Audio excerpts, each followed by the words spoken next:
Meu olá a todos, dando continuação aos nossos estudos sobre o candomblé, sobre os orixás. Hoje a gente vai estar falando de Ossan, tá? Ossan é um orixá pouco conhecido, pouco cultuado, mas de suma importância para a nossa existência. Ossan é o pai de todas as plantas medicinais, de toda a mística da natureza. Ossan tem o poder de extrair das plantas e da natureza toda a sua força e a cura para todos os males do corpo e da alma. É o protetor de todos aqueles que procuram uma vida saudável. É emissário de uma paz interior, da harmonia entre o corpo e a alma, considerado a chave do equilíbrio entre a vida humana e a vida espiritual. Geralmente os filhos de Ossan têm uma característica de muita calma, de muito equilíbrio, de muita razão, de facilidade com as palavras. Ossan também é considerado o pai da liturgia, que são o conjunto de palavras, de orações, de comunicação, de roupas, de tudo o que significa algo para uma cerimônia religiosa. Isso é a liturgia, tá? É o protetor da fauna e da flora, tá? Detentor do conhecimento de todas as plantas, de tudo que é considerado natureza, tá? Por ter esse conhecimento todo, ele é considerado o grande comandante da legião dos entes da natureza. Vocês já ouviram eu falar disso, nós em algum momento vamos estudar um pouco mais o que são os entes da natureza. Tá? Oxóssi é o guardião dessa legião, é o guardião da natureza. E a gente diz que Ossan é o comandante disso, é quem faz funcionar. Ossan com certeza se reporta a Oxóssi no tocante à natureza, tá? Por ser um orixá de uma personalidade muito serena, ele transmite isso aos seus filhos. O sincretismo dele com a Igreja Católica se dá com São Benedito, tá? A data anual guardada para Ossan é 4 de abril e os dias da semana a serem guardados para Ossan são as terças e as quintas. O símbolo de Ossan, né, todo orixá tem um símbolo, um objeto geralmente que ele segura, que ele traz com ele. Então o símbolo atribuído a Ossan no candomblé é uma haste metálica com 5 pontas, como se fosse 5 flechas saindo de uma única haste, tá? E ele tem uma ave no centro dela.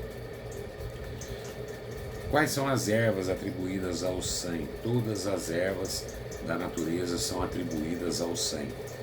As oferendas para Ossan levam as bebidas água de coco, água mineral. E as comidas são mandioca, inhame, coco, café em grão, mel e maçã verde, sendo ainda acompanhado por flores silvestres, independente de cor ou da qualidade da flor, desde que sejam silvestres, ok? Aonde se alia a oferenda para Ossan? Na mata, não tem outro lugar, tá bom? O animal atribuído a Ossan é o galo, e as cores atribuídas são o verde e o branco. Então, assim, eu quis passar para vocês uma coisa muito clara sobre Ossan. Ossan é pouco cultuado por ser um orixá de uma personalidade muito calma. E é natural que os filhos, quando procurem um centro, um terreiro, procurando ajuda, isso é nosso, é do humano, né? Nós estamos procurando demanda, guerra, briga. Ossan não é esse orixá. Ossan é o patrono da paciência, é o patrono da paz, é o patrono da harmonia, tá bom? Outro orixá que nós vamos falar é a Obaluayê. Em algumas regiões é chamado de Abaluayê também. O Mulu ou Chapanã, tá?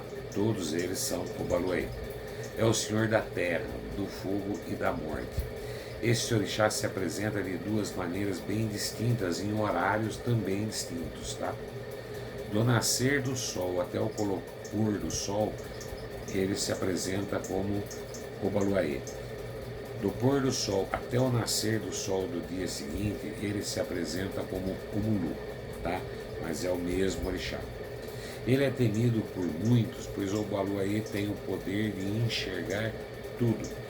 Ninguém esconde absolutamente nada de Obaluayê. Tá? É um orixá que tem uma capacidade ímpar de enxergar qualquer detalhe sobre a vida de qualquer filho. Então nada passa às escuras aos olhos de Obaluayê, né? Muitos também temem o Obaluayê porque criou-se uma mística muito errônea sobre o Obaluayê.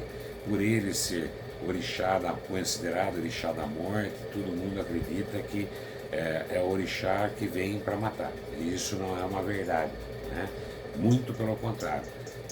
É responsável pela morte, pela passagem, porém ele é 100% inclinado à vida, ou seja, garantir a vida, levar a doença para bem longe, tá? Ele é considerado o Senhor da Morte porque é o Senhor da Terra. O domínio dele é a Terra. E a Terra é aonde tudo começa e com certeza aonde tudo termina, tá? Mas também é protetor dos doentes. Ele conhece a dor de carregar uma chaga, ele conhece a dor de carregar uma enfermidade física e emocional e espiritual. E ele faz qualquer coisa para aliviar as dores desse filho, para curar esse filho, para levar embora a doença desse filho, né? Então vamos derrubar uma mística de que se invoca o Obaluayê para que alguém fique doente. Muito pelo contrário, se invoca a Obaluayê para que a cura seja feita, para que o filho possa receber a cura. Por que eu estou falando assim? Porque para esse orixá você não pede a cura, você pede para levar a doença, né? Quando você quer pedir uma cura, você pede para Oxóssi. Oxóssi, eu preciso que me ajude a curar essa doença. Para Chapanã, ou Obaluayê, ou Mulu, não se fala eu preciso da cura, né? Se pede para que ele leve a doença para bem longe, tá? Mas é um orixá de uma característica muito, muito forte, é um orixá de um gênio pesado, terrível. Então a gente sempre diz o seguinte, cuidado com o Obaluayê, né? Cuidado com o Obaluayê, não peça coisa errada para o Obaluayê, não resida na casa onde o Obaluayê está como protetor mal intencionado, porque isso costuma ser um problema, né? São nos orixás, nos rituais de cura desse orixá, mais uma vez, então você não pede a cura, você pede para que ele leve a doença, tá? Por ser um orixá bastante arredio, de uma personalidade bastante forte, a estadia de pessoas mal intencionadas num terreiro protegido por esse orixá se torna insuportável. Ela sente o corpo pegar fogo, ela sente que ela não está bem, ela tem uma sensação horrorosa de que ela não vai conseguir sobreviver àquilo, tá? Isso é uma característica desse orixá, ele não aceita má intenção. Então a gente sempre diz o seguinte, vamos fazer um pedido para orixá Obaluayê, vamos, mas saiba o que pedir, saiba como pedir, abra seu coração. Se você não está no momento onde você está conseguindo perdoar ou ser perdoado, onde você está no momento que está carregado com um mal-estar sobre alguém, não é um bom momento para se trabalhar com o Obaluayê, não é um bom momento para se estar numa casa protegida por Obaluayê. O nosso centro, por exemplo, leva o Obaluayê de frente, né? E mais dois orixás bastante complicados. Então, quando uma pessoa entra lá, e ela não está, se ela não estiver bem intencionada, se ela não foi para lá com o coração aberto, muito provavelmente ela não vai conseguir ficar, tá bom? O sincretismo com a Igreja Católica de Abaluaê se dá com São Lázaro e São Roque, tá? A saudação de Abaluaê, ou Baluaê, você já conhece, é Atotô, que significa, na tradução real da nossa língua, eu peço quietude. Então, quando você diz Atotô Abaluaê, você está dizendo, eu peço quietude Abaluaê, eu peço quietude, meu Pai, né? As cores que representam o Baluaê são as combinações de preto e branco, ou amarelo e preto, tá? Nunca as três cores, são essas cores, ou preto e branco, ou preto e amarelo, ok? As oferendas para esse orixá, tá? Levam as bebidas, água de coco ou água mineral, tá? As oferendas em comidas são o acaçá. O que é o acaçá? É uma comida feita à base de creme de arroz ou o fubá de milho branco, tá? Pode ser também pipocas com mel, bolinhos de milho ou bife acebolado. Qualquer uma dessas situações são acondicionados no alguidar. O que é o alguidar? O alguidar são aquelas bacias de barro, que existem 3 tamanhos geralmente, né? Pequena, média e grande, ou tamanho 1, 2 e 3, né? Geralmente são acondicionadas em alguidares, tá? Sempre de barro, nunca de louça. As flores a serem oferecidas para o Baluaê são flores amarelas ou brancas. Pode ser qualquer flor, com a exceção da rosa. Quando a gente fala com exceção da rosa, preferencialmente não usamos rosa. Se eu precisar fazer uma oferenda para o Baluaê e eu não tiver outras flores, posso usar a rosa, Pai? Pode, mas preferencialmente não se usa a rosa, tá bom? Por uma característica do orixá, única e exclusivamente, tá bom? As comidas devem ser arriadas aonde? Podem ser arriadas na mata ou no cemitério, preferencialmente no cemitério. E principalmente quando você está pedindo cura, e é uma cura bastante complicada, que envolve demais matéria, o corpo físico, você entrega no cemitério. Que fique claro que é uma entidade extremamente iluminada, apesar de todas as particularidades, é extremamente iluminada, tá? Os dias anuais que se comemora Baluaê, 16 de agosto e 17 de dezembro, sendo que os dias da semana são domingo e segunda-feira. Ervas atribuídas ao Baluaê: erva guiné, todo mundo conhece, é aquela guiné que geralmente a gente tem no vaso em casa, canela de velho, barba de velho e ciprestes, tá? Os animais são cão, rato e morcego, né? Rato e morcego são animais aí um pouco peçonhentos, né? Mas são os animais atribuídos que estão nos domínios desse orixá, tá? Os domínios desse orixá, a gente diz o seguinte: são as doenças contagiosas, bem como suas curas, a morte, o cemitério e o sol do meio-dia.